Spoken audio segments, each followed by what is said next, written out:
Thank you so much, Mr. Chairman, and to all of our witnesses. Thank you so much for being here with us. I know it's been a long, long day. To the advocates and survivors and supporters in the audience too, we appreciate you, and we appreciate you being here to hold us accountable.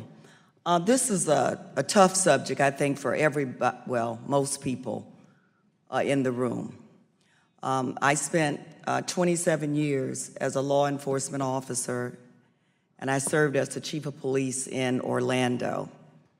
And I gotta tell you, I'm sick and tired of watching sons and daughters and husbands and wives and mothers and fathers die through gun violence by someone with a gun who should have never had a gun in their possession in the first place. My colleagues on the other side of the aisle can't tell me a damn thing about rights.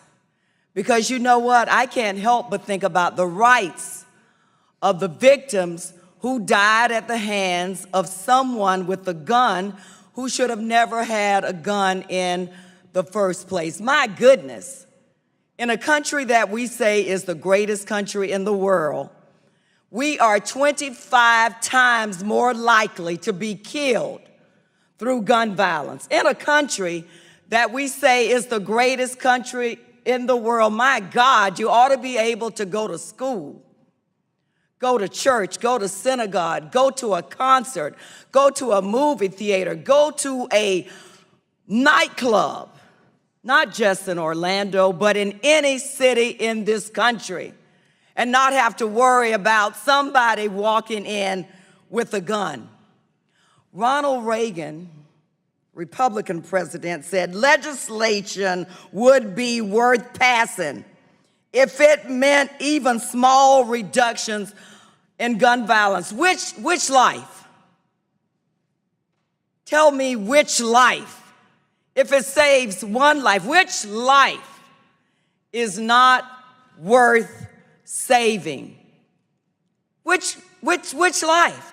And so I'm sick and tired of sitting here. I thank God that we're at least having a hearing, because we haven't had one in 8 years, and there's been a lot of talk about national emergencies and crises and national health emergency. Well, doggone it, when mass numbers of people die in this country, I would consider that, dang on it, and a national emergency.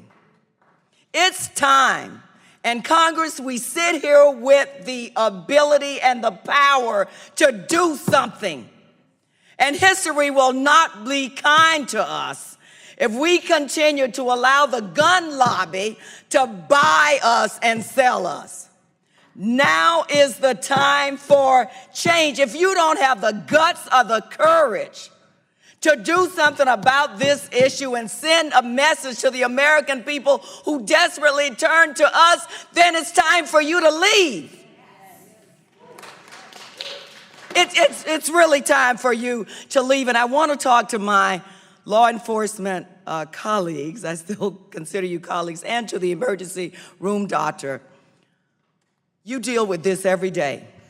You've not only had to break bad news to families whose loved ones weren't out doing the wrong thing, they were in the right place, a place they had the right to be, doing the right thing.